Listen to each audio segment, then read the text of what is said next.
السلام علیکم ناظرین، آپ دیکھ رہے ہیں شان سید یوٹیوب چینل۔ ناظرین، آج بات کریں گے ایک 13 جماعتی اتحاد حکومت جو 16 مہینے چلی اور گزشتہ رات انہوں نے اسمبلی تحلیل کر دی۔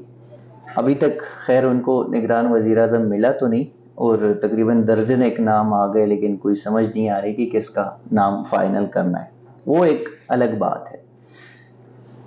پی ڈی ایم کی 16 ماہ کی حکومت اور سپریم کورٹ میں ان کے کیسز سماعتیں، اور ایک ذہنی طور پہ اگر دیکھا جائے یا ویسے سوچا جائے تو بہت ٹف ٹائم تھا۔ ہمارے ساتھ سینئر کورٹ رپورٹر جان زیب عباسی صاحب موجود ہیں، اور ان سے جاننے کی کوشش کریں گے کہ یہ 16 مہینے سپریم کورٹ بمقابلہ پی ڈی ایم کیسا یہ دور گزر گیا۔ عباسی صاحب، تھینک یو آپ کے آنے کے لیے۔ ذرا بتائیے گا کہ یہ 16 مہینے کیسے گزرے، پی ڈی ایم کی باری، کبھی اپس اینڈ ڈاؤن، کبھی سپریم کورٹ دلائل کچھ اور فیصلے کچھ اور، تو کیسے دیکھتے ہیں؟ بہت شکریہ ذیشان۔ یہ 16 ماہ کی جو اتحادی حکومت تھی، اس میں اگر آپ یہ کہیں کہ سپریم کورٹ ورسز پارلیمنٹ، یعنی سپریم کورٹ بمقابلہ پارلیمنٹ یا پارلیمنٹ بمقابلہ سپریم کورٹ، تو یہ غلط نہ ہو۔ بہت زیادہ کشیدگی رہی جوڈیشری کے اندر بھی، اور پھر جوڈیشری اور پارلیمنٹ کے درمیان بھی۔ اور یہ جوڈیشل کرائسس کا جو آغاز ہوتا ہے وہ ہوتا ہے آرٹیکل 63A کی تشریح سے متعلق۔ یہ وہ فیصلہ تھا جس کے بارے میں پھر بعد میں قانونی ماہرین نے بھی اور سیاستدانوں نے بھی کہا کہ سپریم کورٹ آف پاکستان نے آئین کو ری رائٹ کیا ہے، یعنی دوبارہ تحریر کر کے پارٹی ہیڈ کو بہت زیادہ پاور دے دی ہے۔ اس فیصلے کے بعد پھر سیکنڈ فیز ہم نے دیکھا پنجاب الیکشنز۔ یہ وہ کیس ہے جس میں یہ نظر آ رہا تھا کہ حمزہ شہباز جو ہے وہ حکومت بنانے کی پوزیشن میں ہے، لیکن پھر میڈیشن ہوئی سپریم کورٹ کی جانب سے۔ حمزہ شہباز اور چودھری پرویز الہی کے درمیان الیکشن ہوا، اور اس الیکشن میں پھر جو فیصلہ آیا، اور اس کے بعد پرویز الہی حکومت بنانے میں کامیاب ہوئے۔ اس کے اوپر بہت زیادہ کرٹیسزم ہوا، اور یہ مطالبہ کیا گیا اس وقت کی اپوزیشن، جو کہ بعد میں پھر حکومت میں تبدیل ہوئی،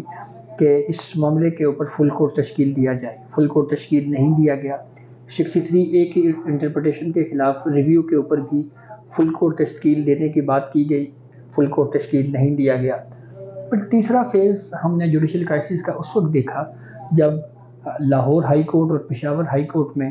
انتخابات کے معاملے کے اوپر کیسز زیر سماعت تھے۔ یہ وہ وقت تھا جب پاکستان تحریک انصاف نے اپنی دونوں صوبائی اسمبلیاں تحلیل کر دی، اور پھر ایک پولیٹیکل کرائسس نے جنم لیا، اور کیسز ہائی کورٹس میں زیر سماعت تھے۔ سپریم کورٹ کے ایک بینچ نے یہ ویو دیا کہ سپریم کورٹ اس معاملے کے اوپر از خود نوٹس لے۔ سو موٹو لیا گیا، 9 رکنی بینچ تشکیل دیا گیا، اور پھر اس کے بعد جو ہوا وہ آپ کے سامنے ہے کہ کبھی کہا گیا یہ فیصلہ 4 ججز کا اکثریتی ہے، کبھی 3 کا اکثریتی۔ ایک نئی ڈیبیٹ شروع ہوئی، جوڈیشری خود بھی اس معاملے کے اوپر ہمیں ڈیوائیڈ نظر آئی۔ فل کورٹ تشکیل دینے کی استدعا کی گئی، فل کورٹ نہیں بنا، استدعا مسترد ہوئی۔ آج بھی جو ریویو کیس ہے وہ پینڈنگ ہے، اور اس کیس کے حوالے سے بھی ہمیں بالکل بخوبی طور کے اوپر ہم آگاہ ہیں کہ اس کیس میں جو سپریم کورٹ نے فیصلہ دیا، یعنی پنجاب میں الیکشن 14 مئی کو کروائی جائیں، اس فیصلے کے اوپر بھی امپلیمنٹ نہیں ہو سکا۔ پھر اس کے بعد پولیٹیکل اس میں سپریم کورٹ نے اپنی از خود نوٹس کو بھی انفریکچس کیا تھا نا، جب 14 مئی کے نہیں، اس فیصلے کے بعد پھر جو الیکشن کمیشن کا ریویو ہے اس کے اوپر ابھی پینڈنگ ہے، ابھی اس کے اوپر کوئی فیصلہ نہیں آیا، وہ کیس بھی پینڈنگ چل رہا ہے۔ پھر اس کے بعد ایک جوڈیشری کے اندر ایک کرائسس رہا کہ آرٹیکل 184(3) کے تحت جو کیسز ہوتے ہیں اس کو ریگولیٹ ہونا چاہیے۔ اس معاملے کے اوپر حکومت نے ایک قانون بنانے کا فیصلہ کیا۔ پارلیمنٹ نے ایک قانون بنانے کے لیے، ابھی اس کے اوپر ڈیبیٹ جاری تھی، اور اس بل کا نام رکھا گیا پریکٹس اینڈ پروسیجر ایکٹ۔ ابھی اس کے اوپر ڈیبیٹ جاری تھی کہ کچھ پٹیشنر سپریم کورٹ آئے، اور سپریم کورٹ آف پاکستان نے ایک مجوزہ قانون کے اوپر سٹے دے دیا، اور وہ کیس بھی آج تک پینڈنگ ہے۔ اس کے اوپر بھی فل کورٹ بنانے کی استدعا کی گئی جو رد ہوئی۔ پھر اس کے بعد ملٹری کورٹس کا معاملہ سپریم کورٹ میں آیا، جب 9 مئی کے واقعات کے بعد جو لوگ گرفتار ہیں ان کے حوالے سے فیصلہ کیا گیا کہ ان کے کیسز ملٹری کورٹس میں چلائے جائیں گے۔ اس معاملے کے اوپر بھی فل کورٹ تشکیل دینے کی استدعا کو رد کیا گیا، اور وہ کیس ابھی تک پینڈنگ ہے۔ پھر اس کے بعد ایک اور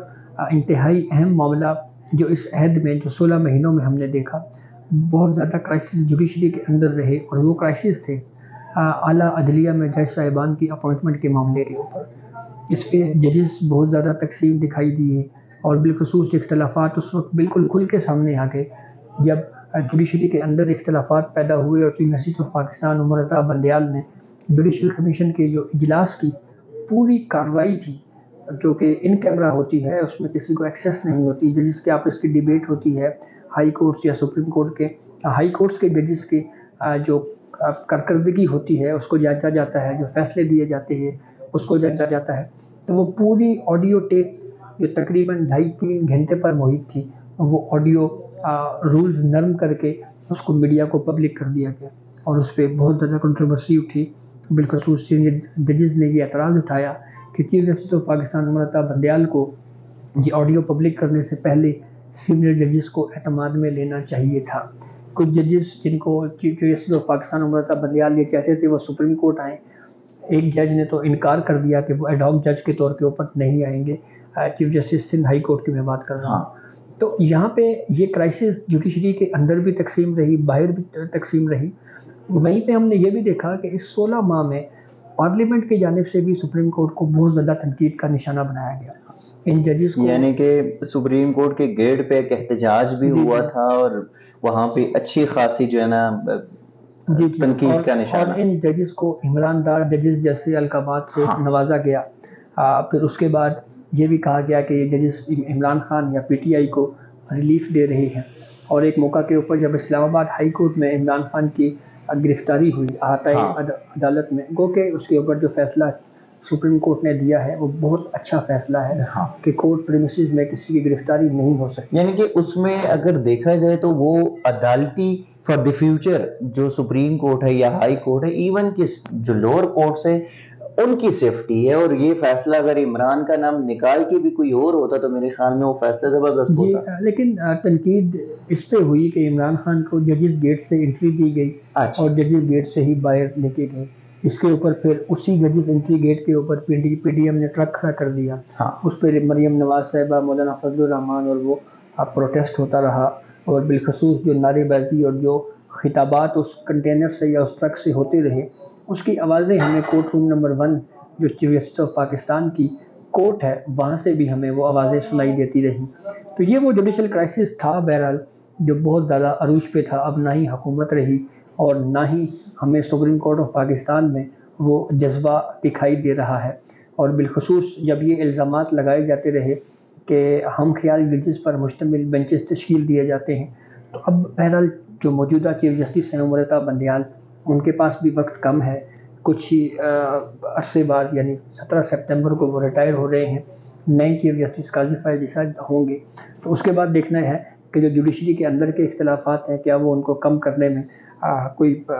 اس حوالے سے کوئی اہم کردار ادا کر سکتے ہیں یا نہیں۔ اب ایسے ایک سوال پوچھوں گا کہ ویسے حکومت تو چلے گی، انہوں نے 2-4 دن پہلے جو ہے نا اپنی اسمبلی توڑ دی یا تحلیل کر دی، چیف جسٹس عمر عطا بندیال جاتے جاتے جو کہ 2 بڑے کیسز، اور آپ نے کہا کہ ریویو پٹیشن جو پنجاب اور خیبر پختونخوا کے الیکشن کے پڑی ہے، اس پہ کوئی بڑا سا فیصلہ جو پی ڈی ایم حکومت کے خلاف دے سکتے ہیں، اور دوسرا ٹرائل کورٹ جو ملٹری کورٹ کے جو کیسز چل رہے ہیں اس پہ آپ کو کچھ لگ رہا ہے کہ کوئی بڑا سا فیصلہ آ جائے گا؟ دیکھیں ملٹری کورٹس پہ تو مجھے یہ لگ رہا ہے کہ یہ اسی طرح سٹے دے دے کے، یعنی ایک طرح سے جو حکومت کی جانب سے کروائی گئی یقین دہانیاں ہیں ان کو کنٹینیو کرواتے ہوئے 17 سپٹمبر آ جائے گی، اور عمر عطا بندیال صاحب شاید اس موڈ میں نہیں ہے کہ وہ فیصلہ کریں۔ اس کا فیصلہ میرے خیال میں جسٹس قاضی فائز عیسیٰ صاحب کو ہی آ کے کرنا پڑے گا، اور ان کا ملٹری کورٹس کے خلاف آلریڈی ایک فیصلہ موجود ہے جب 21ویں آئینی ترمیم میں انہوں نے فوجی عدالتوں کو غیر آئینی قرار دیا تھا۔ اب جو دوسرا آپ کا سوال ہے اس پہ جو سب سے بڑی رکاوٹ ہے وہ ہے ریویو آف ججمنٹ، ایک لاء جو پارلیمنٹ نے بنایا، اور وہ لاء ابھی تک فیلڈ میں ہے، اور اس حوالے سے نہ ہی سپریم کورٹ نے کوئی اسٹے دیا ہے اور نہ ہی اس کے اوپر جو ہے وہ اس کی امپلیمنٹیشن کو روکا گیا ہے۔ اب وہ لاء یہ کہتا ہے کہ 184(3) کے تحت جو پٹیشنز ہوں گی ان کے خلاف ریویو کو اپیل کے طور کے اوپر ٹریٹ کیا جائے گا۔ اب ڈیٹیل ججمنٹ بھی 14 مئی والے فیصلے کی آ گئی ہے، تو ایسی صورتحال میں اب اگر کیس ہوگا بھی تو سب سے پہلے سپریم کورٹ کو اپیل میں اس کیس کو اثر نو کمپلیٹلی سننا پڑے گا، اور پھر اپیل میں سننے کے بعد پھر ایک سیکنڈ ایک فورم ہے ریویو، وہ اور پھر اس کے بعد جو فیصلہ ہوگا وہ بہرحال حتمی ہوتا ہے۔ تو مجھے لگ رہا ہے کہ اب یہ کیس بھی پنجاب اور کے پی والا الیکشنز کا کیس بھی جو ہے وہ اسی طرح پینڈنگ چلے گا، اور چیف جسٹس آف پاکستان عمر اتاب بندیال صاحب ریٹائر ہو جائیں گے، لیکن عمر اتاب بندیال صاحب کا جو دور ہے as a chief justice of Pakistan, یہ کافی زیادہ اس کے اوپر ان کے اوپر تنقید ہوئی اور بہت زیادہ ہدف تنقید رہے، اور ایک کنٹروورشل دور بھی شاید ان کے دور کو کہا جائے گا۔